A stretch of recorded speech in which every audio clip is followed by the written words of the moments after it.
Donc cet hôtel de ville qui est commandé en 1774 et qui porte la date de 1777 comme vous le voyez sur le fronton. Donc c'est une maison consulaire qui est construite un petit peu comme partout, à savoir quelque chose qui représente des arches pour pouvoir organiser le marché. Aujourd'hui il est à l'extérieur, en plein air, mais à l'époque les halles étaient là. Et puis au-dessus, donc on va faire une grande salle pour pouvoir traiter de toutes les affaires du village. Ce sont les consuls qui vont donc traiter toutes les affaires politiques, administratives, sous évidemment la responsabilité du seigneur, qui n'est pas ici à Bessam, mais à qui on demande donc toutes les autorisations pour toutes les décisions qu'il est possible de prendre, notamment la construction de cet édifice magnifique, comme vous voyez. Alors, grande salle consulaire qui représente à peu près les trois fenêtres, l'escalier qui est de l'autre côté et un petit secrétariat qui aujourd'hui sont des bureaux, qui permettait donc de pouvoir archiver aussi les documents. Alors, grande salle qui permet aussi obligatoirement au seigneur de rendre la justice, puisque c'est lui qui rend la justice. Les trois justices, haute, moyenne et basse. Basse, bon, c'est les petites amendes et autres. Moyenne, déjà, bon, on peut emprisonner les gens, et puis la haute justice, on peut vous couper la tête aussi. Donc le seigneur donne l'autorisation de construire ce nouvel édifice, à condition évidemment qu'on lui laisse une clé à disposition pour qu'il puisse rendre la justice, et aussi pour installer la prison au rez-de-chaussée. On va enfermer donc les malfrats. Voilà. Autour, donc je vous l'ai dit, les halles qui permettent donc de vendre les marchandises aux Bessanais. Et on va même mettre en place à cet endroit-là la nouvelle boucherie. Et donc le seigneur, quand il va, alors le seigneur qui est le duc d'Uzès à l'époque, avant la Révolution, Emmanuel de Crussol, duc d'Uzès, père de France, avec une rallonge comme ça de titres, de baron, de baronnie, tout ce que vous voulez. Ici apparemment il n'y a pas de baronnie à Bessam, mais il est seigneur de Bessam.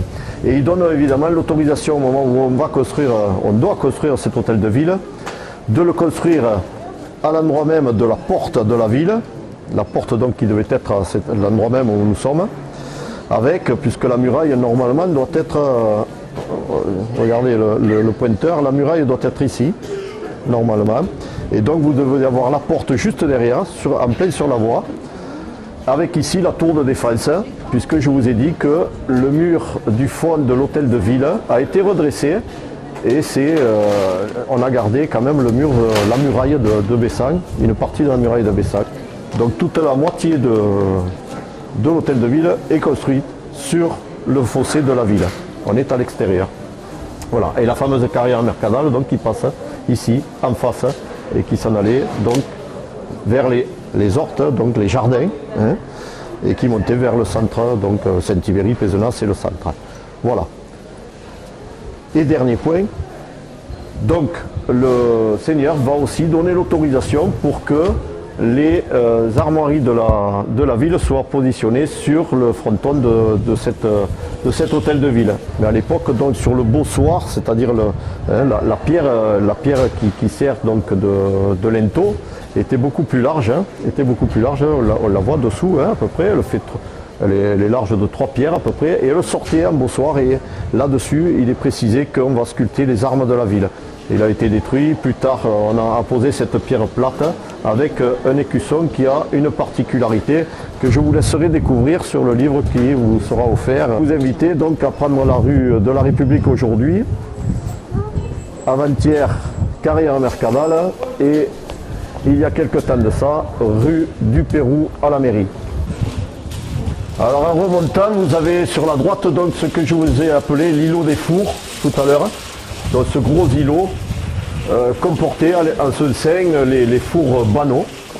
On a découvert à l'intérieur d'une maison un petit peu plus loin là, donc une sorte de pièce totalement voûtée, avec une cheminée quand même assez importante qui pourrait être donc l'atelier où se fabriquait le pain.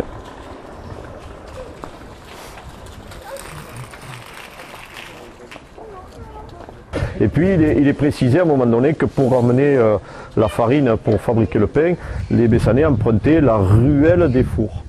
la ruelle des fours, quand on fait le tour du pâté de maison, on s'aperçoit qu'il n'y a qu'une seule possibilité, c'est ce petit impasse que vous avez là, impasse du Frottadou, qui donne justement sur une porte qui donne accès à une cour intérieure, et de la cour intérieure justement à cette fameuse pièce que je vous disais, totalement voûtée, qui permet donc, à mon avis, qui était l'atelier où on faisait cuire le pain. Dans la carrière Mercadal, les historiens de l'époque ont noté que cette voie est citée dans plusieurs écrits, dans plusieurs récits, de Saint-Thibéry vers Pézenas, mais n'avait jamais décrit du côté entre Saint-Thibéry et Bessan. Donc il disait, est-ce que ça passe vraiment ici? Et on a trouvé donc l'association, avec des recherches qu'on fait sur les archives notamment de la ville de Bessan, que la voie qui est avant la porte Saint-Pierre, ce qui s'appelle aujourd'hui le chemin de l'Allée, l'ancien chemin d'Agde à Pézenas, portait le nom de carrière Mercadal. On trouvait ça dans les compois de 1586. Nous sommes ici à un point important qui est aujourd'hui la place de la République, avec une statue magnifique, malheureusement, et je n'aurai pas le temps de vous commenter tout ça. Il y a beaucoup à dire aussi, notamment sur la personne qui a créé cette œuvre. Mais vous êtes donc un endroit qui à l'époque s'appelait le Pérou. Le Pérou qui est l'endroit le plus haut de Bessan. Et c'est un endroit quand même qu'il faut imaginer totalement fermé, avec un habitat en plein milieu. Et puis là, on va appeler ça la rue de l'église au Pérou et du Pérou à la mairie. On va se tourner un petit peu pour regarder ces façades quand même, où il y a quelques éléments architecturaux assez importants. Vous avez sur la gauche un angle de maison qui est quand même assez particulier, puisque c'est un des rares qui est en pierre de taille, où la façade est en pierre de taille. Ce qui veut dire qu'on devait avoir une maison quand même assez importante, avec un bandeau en pierre au niveau du second étage. Celui du premier y était, mais alors on le voit un petit peu qu'il a été retaillé. Donc quand même c'est pour marquer les niveaux, hein, et on imagine donc que cette bâtisse allait un petit peu plus haut. Et d'après ce qu'on sait, derrière il devait y avoir tout un tas de constructions, mi-bois, mi-pierre, donc boutique très certainement, en plein centre du village. Et puis vous avez là une ouverture qui est aussi très importante, qui est datée donc de 1480, 15e siècle. On appelle ça déjà du gothique flamboyant, donc qui sort des écoles d'architecture, voilà, au XVe siècle, et qui va après s'étendre petit à petit partout en France. Alors vous noterez qu'on n'est plus donc dans la découpe de la pierre simple, mais on est déjà un peu dans la sculpture, hein. On met déjà du motif et on met en place surtout ce style-là, qui est on appelle ça une fenêtre à croisée. D'accord?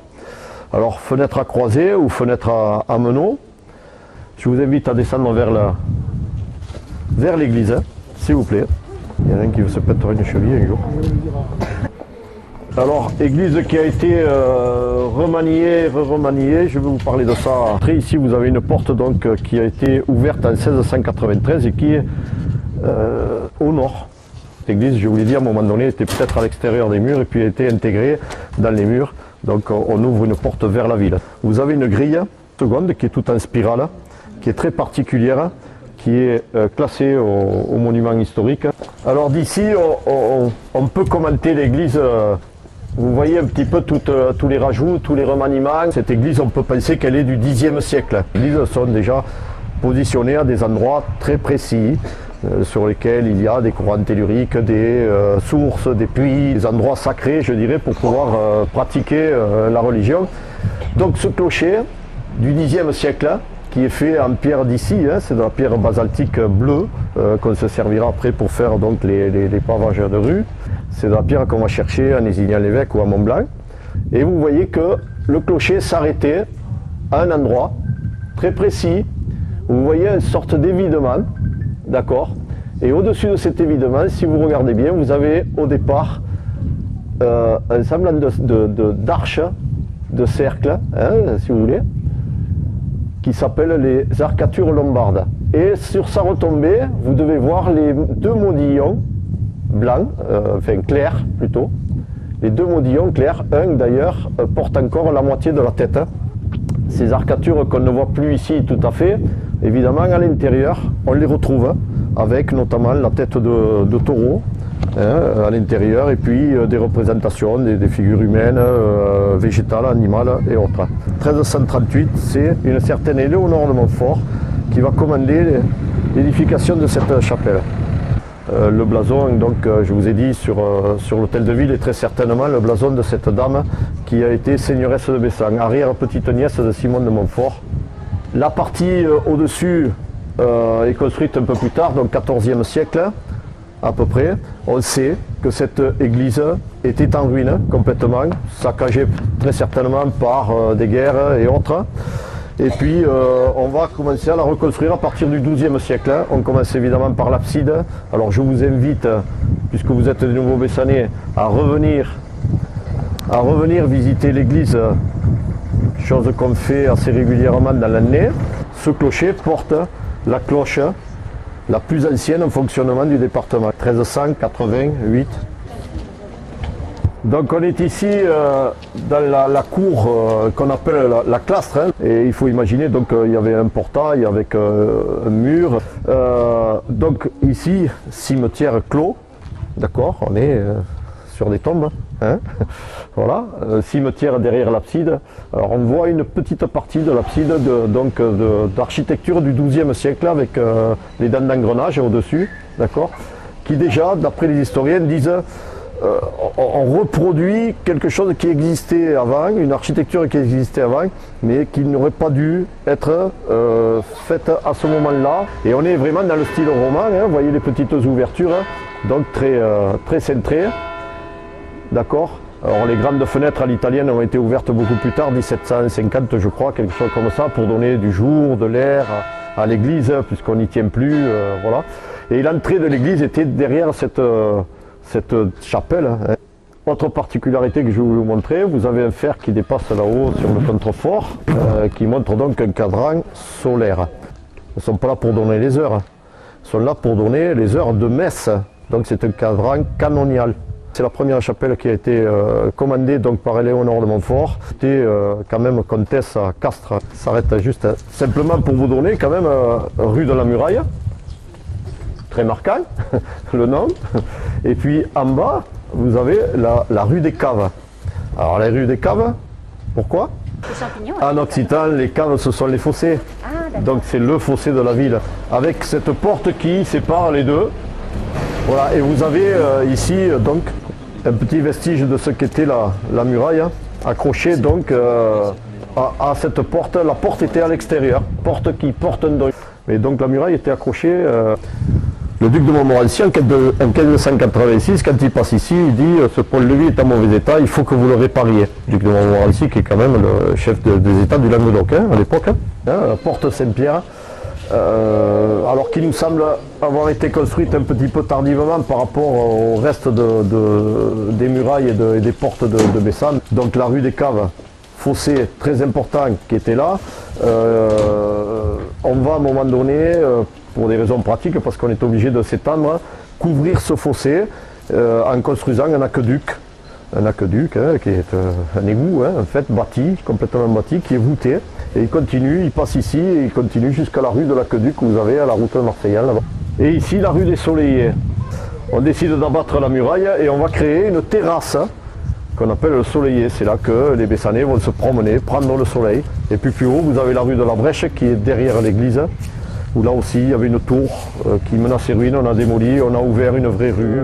Aujourd'hui ça s'appelle l'impasse du Pin, à l'époque ça s'appelait l'impasse de l'église ou de la place de l'église, et qu'au fond habitait une famille très importante de Bessan, les Jacomel de Covigny. Donc on doit à cette dame la création du rosé, notamment de Bessan, que je vous invite à voir.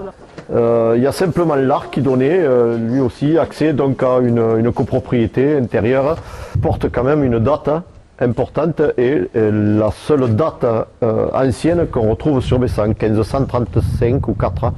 La fameuse place de la République avec la statue de la République, et je vous disais la rue des Casalis, ou des Casals plutôt.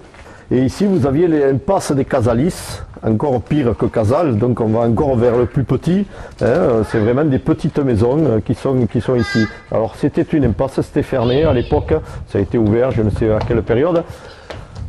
Tout simplement, je voulais vous montrer aussi, tant qu'on est là, ce qui était un pigeonnier. Alors là, il faut imaginer quand même qu'il était un petit peu plus haut. À l'intérieur, on voit bien que l'ancien escalier a été cassé. Et il faut savoir qu'à la Révolution, tous les signes donc, de richesse sont décapités. Les croix de chemin, mais aussi les pigeonniers. Donc pigeonniers. Et vous verrez au passage cet élément architectural assez important, on va s'arrêter d'ailleurs, notre porche, vous voyez, donc on est dans tout le quartier, on a des porches, on en avait un encore derrière là-bas. Bon. Donc simplement je voulais vous montrer donc, le devant de la façade de ce bâtiment très important, la maison Aurier, qu'on appelle, qui a été remaniée, avec une ouverture qui porte un balcon assez joli, donc 1850, quelque chose comme ça. Je voulais vous montrer cette fenêtre d'angle, vous en avez une aussi dans la rue des Courses, qui est du même style, moins jolie, moins mise en valeur, je dirais, mais celle-ci est très particulière.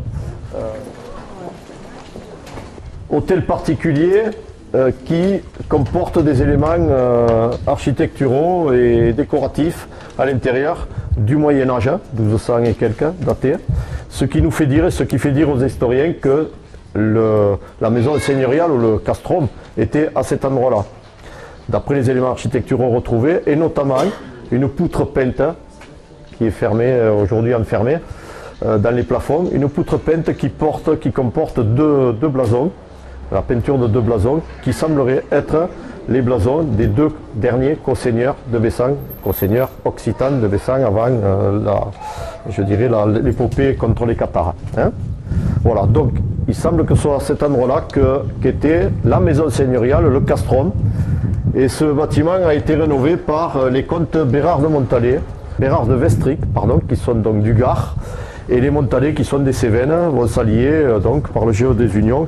Le comte Bérard de Montalais, qui a été illustre sur Bessan comme consul à l'époque, d'ailleurs vous voyez les initiales, le monogramme B.M. Bérard de Montalais. Donc il va rénover totalement ce bâtiment en 1771. Voilà.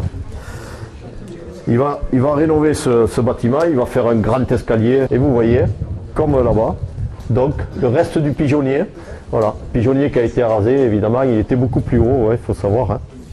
Et on va terminer la visite donc en remontant la rue vers l'hôtel de ville, parce que je crois qu'on nous attend déjà. Voilà, vous avez vu une partie, la partie haute, la partie centrale et la partie haute. Il y a aussi la rue des Courses, je vous disais, la partie basse du village, qui peut être intégrée dans une des visites. Bien évidemment, les visites des églises très particulières et complètes, je dirais, en 1h15, 1h30 aussi, que je vous invite à faire parce que c'est important.